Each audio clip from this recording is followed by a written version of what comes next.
श्री महाभारत खिल भागे चतुर्शीतितम अध्याय।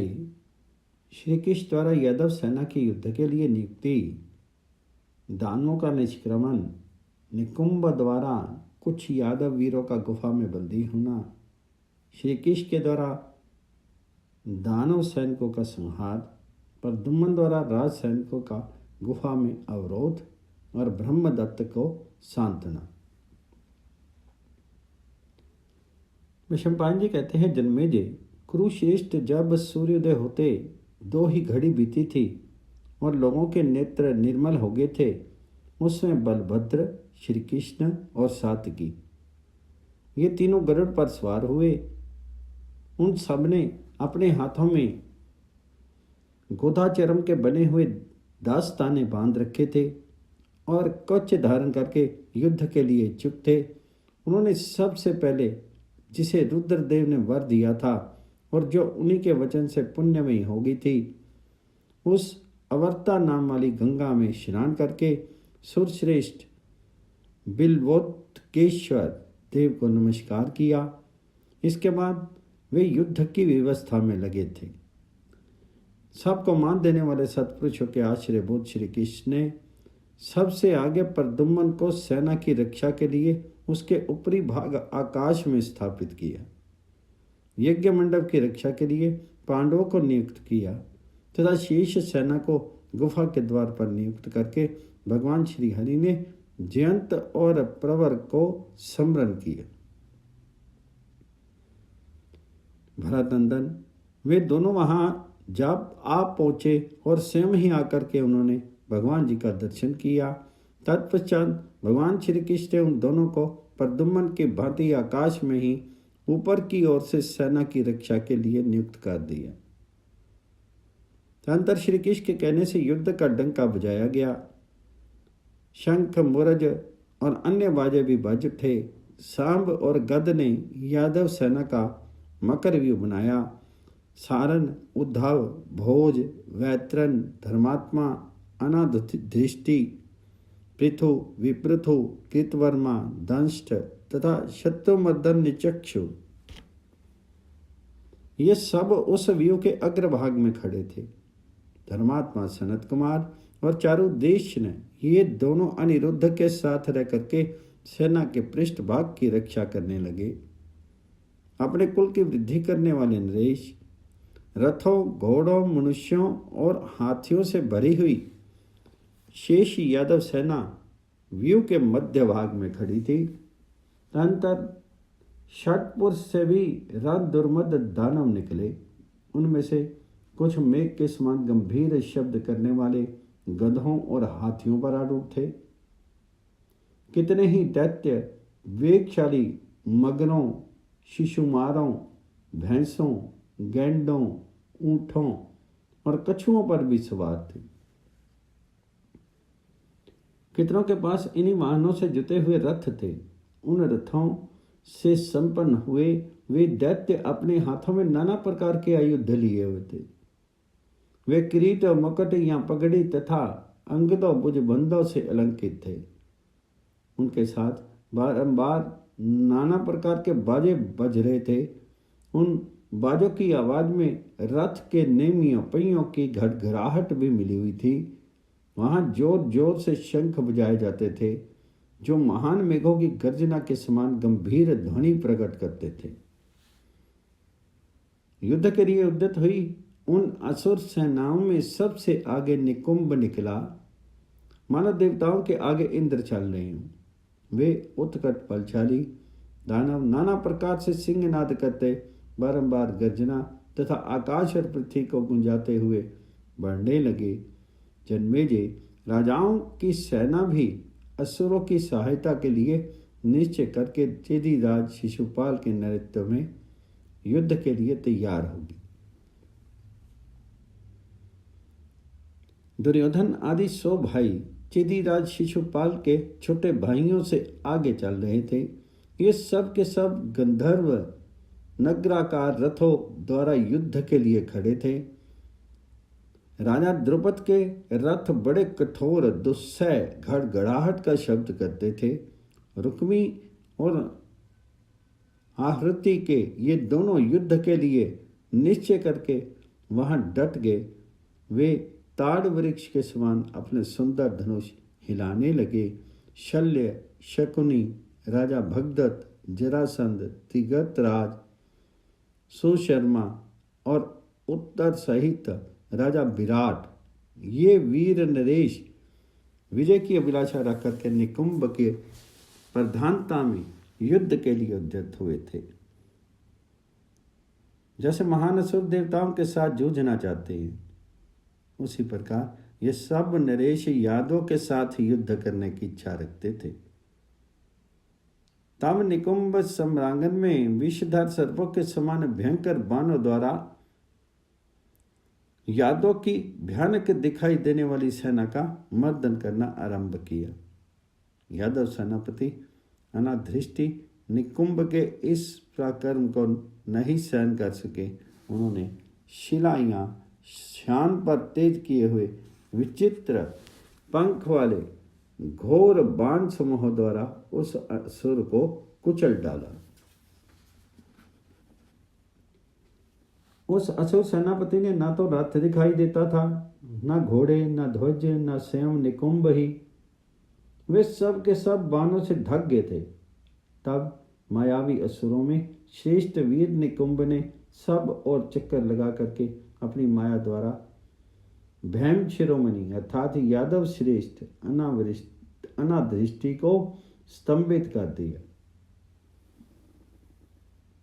स्तंभित करके वह वीर अनादृष्टि को शतपुर नाम वाली गुफा में उठा ले गया और वहां बंद करके माया बल का आश्रय लेने वाला वीर निकुंभ पुनः युद्ध भूमि में लौट आया। आपकी बार युद्ध स्थल में पुनः माया बल का आश्रय लेने वाला निकुंभ कृतवर्मा, चारुदेशन, भोज, वैत्रन, सनत कुमार, जामती पुत्र, ऋक्ष, निषठ, उल्मूक तथा दूसरे बहुत से भोजवंशियों को उठा ले गया। जनेश्वर घोर यादव वीरों को शटपुर नाम वाली गुफा में ले जाते समय उस असुर की देह दिखाई नहीं देती थी, क्योंकि वह उसकी माया से आच्छादित थी। भीमवंशियों का वह घोर संहार देख करके शत्रु का भय बनाने वाले भगवान श्री कृष्ण, बलराम और सात्विकी कुपित हो उठे। काम अवतार पर दोनों को विशेष क्रोध हुआ। शत्रु वीरों का संहार करने वाले सांब, दुर्धर्ष वीर अनिरुद्ध तथा दूसरे बहुत से भीमवंशी यादव भी रोष में भर गए। शांगर ध्वज धारण करने वाले श्री कृष्ण ने अपने उस धनुष पर प्रत्यंजा चढ़ा दी और जैसे अग्नि तिनकों में प्रवेश करती हो, उसी प्रकार वह दानवों पर धनुष से बाण बरसाने लगे। उन भगवान गोविंद देव को वहां देख करके सब दानव उन्हीं पर टूट पड़े। ठीक वैसे ही जैसे कालपाश से पीड़ित हुए पति से पतंगे जलती हुई आग में कूद पड़ते हैं। वे शस्त्रोष्टग्नि, परिघ, अग्नितुल्य त्रिशूल और प्रज्वलित हुए फर्श से चलाने लगे। पर्वतों के शिखर, वृक्ष, भयंकर बड़ी बड़ी शिलाएं, मतवाले हाथी, रथ, घोड़े, इन सब को उठा उठा करके भगवान श्री कृष्ण पर फेंकने लगे। परंतु जगत का हित करने वाले महातेजस्वी भगवान नारायण हरि ने हंसते हुए से अग्नि रूप होकर के अपनी बाण में लपटों से उन सब को जला करके भस्म कर दी।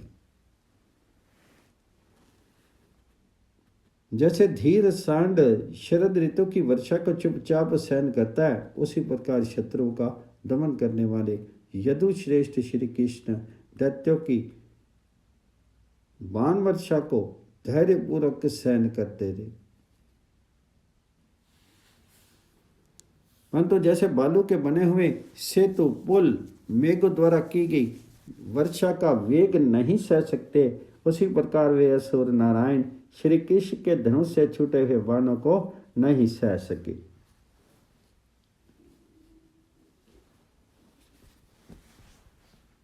जैसे मुंह बाए हुए सिंह के सामने बैल नहीं ठहर सकते, उसी प्रकार वे बड़े बड़े असुर श्री कृष्ण के सम्मुख खड़े नहीं रह सके। नारायण के भय से पीड़ित होकर के उनके द्वारा मारे जाते हुए वे असुर जीवन की आशा का भार वहन करते हुए आकाश में उड़ चले। आकाश में गए हुए उन असुरों को जयंत और प्रवर प्रज्वलित अग्नि शिखा के समान भयंकर बाणों द्वारा मार गिराते थे। उन असुरों के कटे हुए सिर वृक्ष शिखर से टूट करके गिरे हुए ताल हलों के समान पृथ्वी पर गिरते थे। दैत्यों की कटी हुई भुजाएं पृथ्वी पर काल के मारे हुए 5 मुख वाले सर्पों के समान गिर रही थी।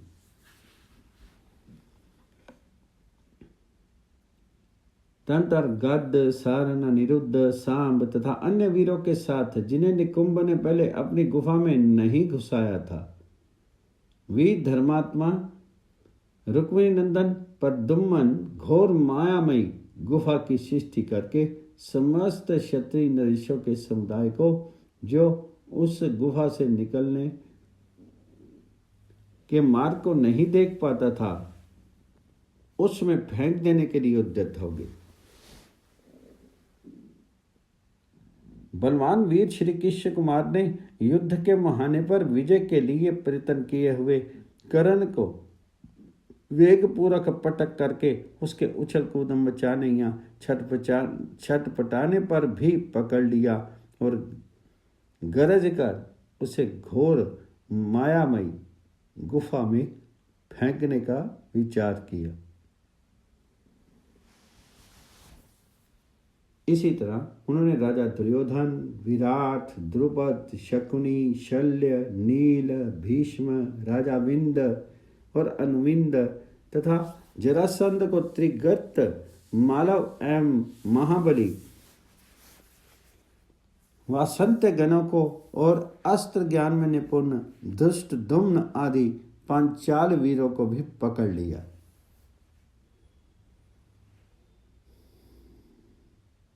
फिर अपने मामा आहवृति और रुक्मी को एवं राजा शिशुपाल और भगदत्त को संबोधित करके कहा,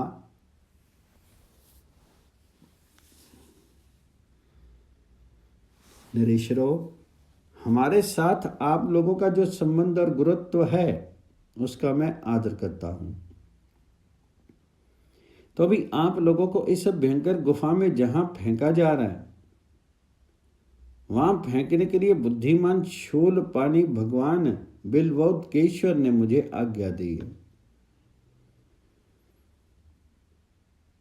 उन्होंने कहा है कि तुम सब राजाओं को गुफाओं में फेंक दो।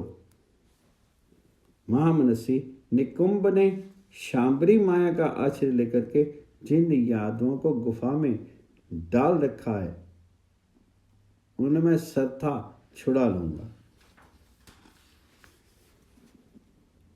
उनके ऐसा कहने पर सेनापति राजा शिशुपाल ने अपने बाणों द्वारा उन यादवों तथा विशेषता प्रद्युम्न को पीड़ित कर दिया।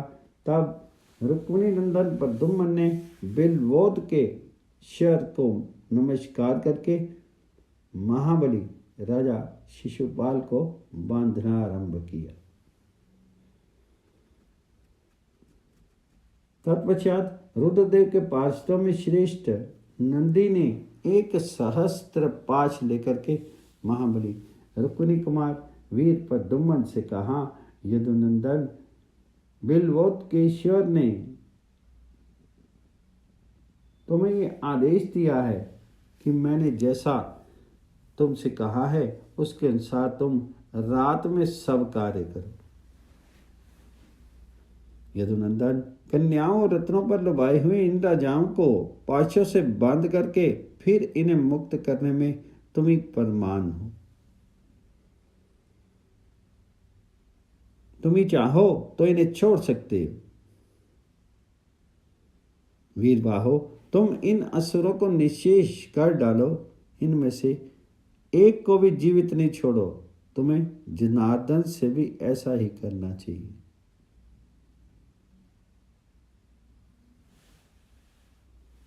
पृथ्वीपते कुरुनंदन, तदंतर उत्तम व्रत धारण करने वाले प्रद्युम्न ने भगवान शंकर के दिए हुए पाशों से राजा भगदत्त, शिशुपाल, आहवृति, रुक्मी और शेष अन्य नरेशों को भी बांधा और उन सबको मायामय गुफा में ले आए।